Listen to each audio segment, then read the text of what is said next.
we are, and before I can drive my daily driver, which I purchased specifically because it wasn't a project, I need to address a couple of very minor rust patches. The boot floor situation, mostly just surface rust. This little blemish on the wheel arch, hardly worth mentioning. And in behind here, there's a couple of little holes. Nothing major, but I might have to cut my way in from the outside, which might be a bit major.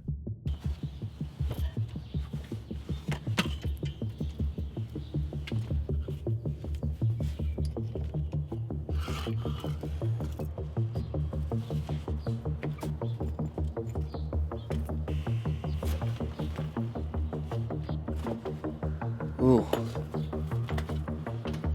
Soaking wet.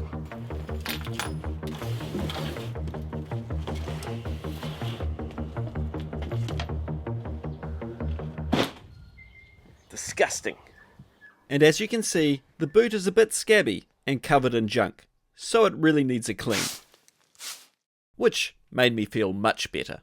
The part that slightly concerns me is what's hiding underneath this bashed up strip of sheet metal. You can see I have already cut around the welds and peeled it back a little bit, just for a peek.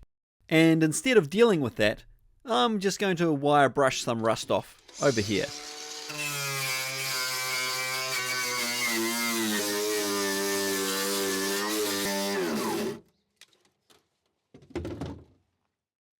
Now the left-hand side over here, which looked the worst, is actually pretty good, apart from this corner. Otherwise, I'm not going to touch this, I'm just going to clean it up and paint it. The right-hand side, which appeared to be the better side, does have some pretty thin patches in it. So I'm probably going to replace from here forward.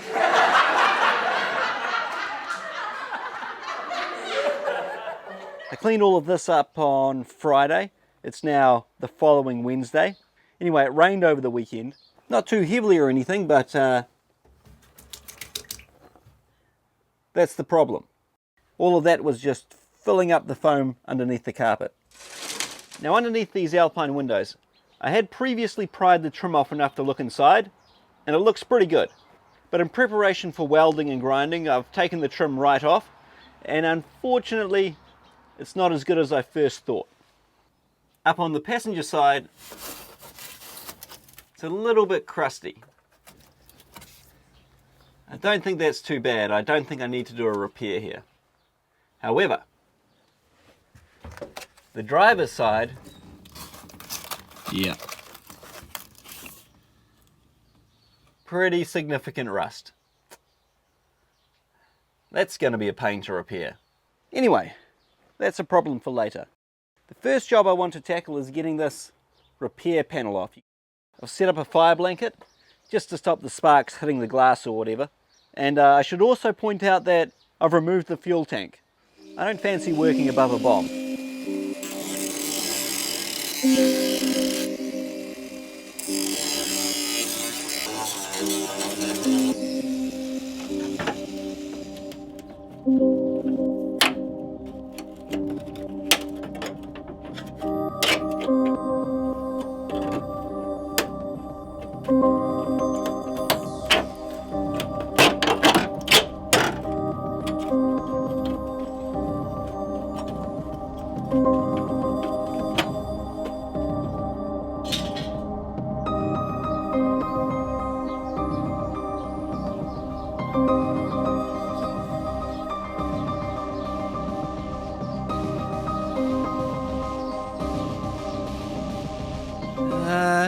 Let's just not deal with this right now.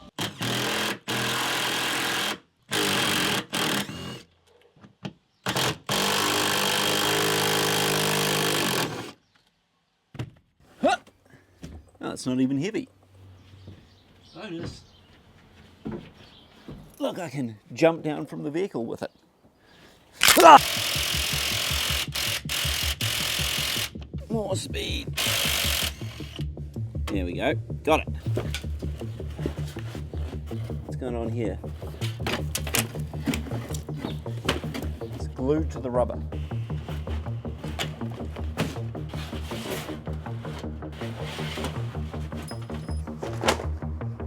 Okay, any rust? Ooh, Pool chalk.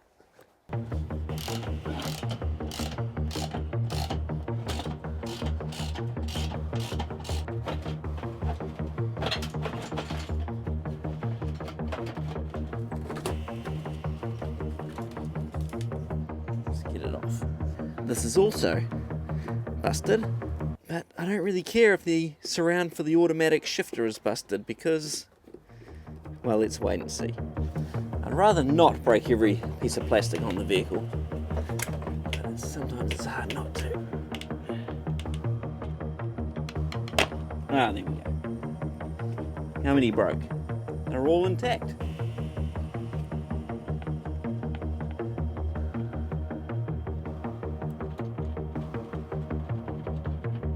Okay, what do you reckon?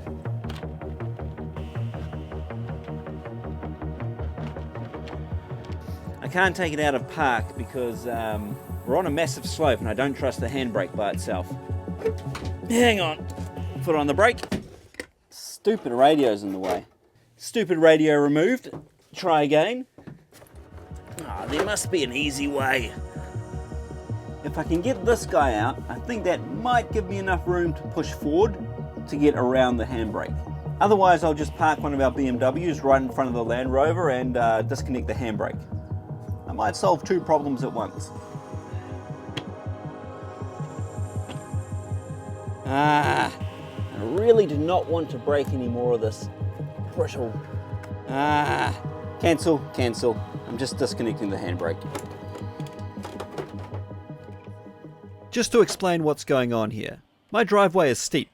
Park is temperamental, and even when it does engage, I'm not sure it wants to stay engaged, especially if 2 tons suddenly leans on it.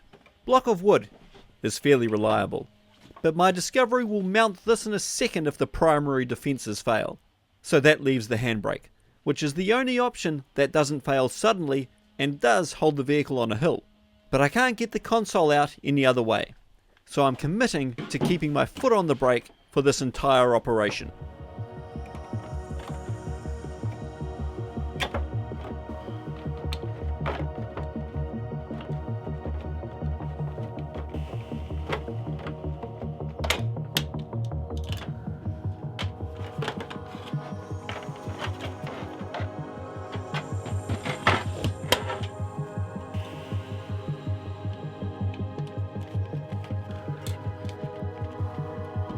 Thought this might happen.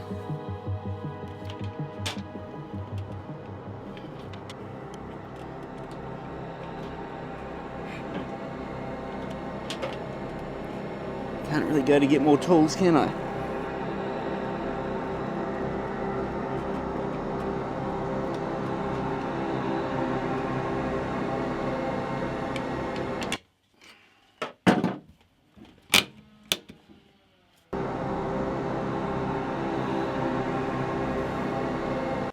Oh.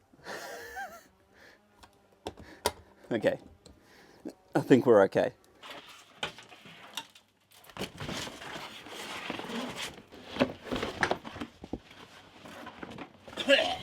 Okay, I thought about it, and a knife is the answer I'm looking for.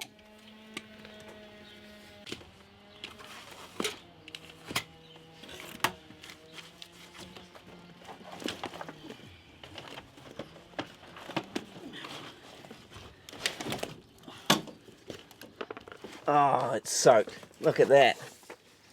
Oh my gosh.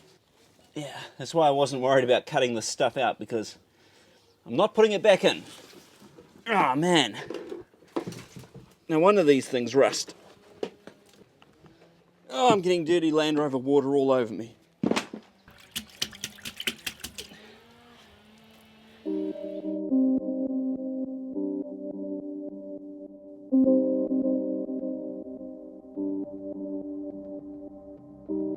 This video was not supposed to end this way.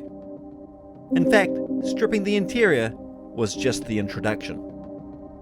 But what comes next won't fit, and it won't fit in the next video either. There will be plural rust repair videos. This daily driver is getting dangerously close to becoming a project.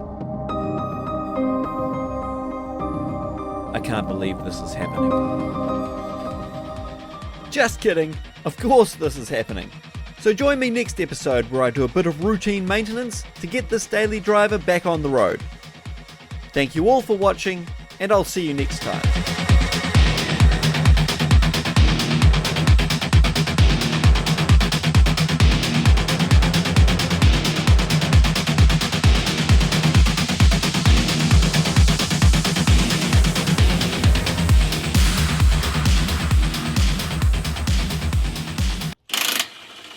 Oh yeah.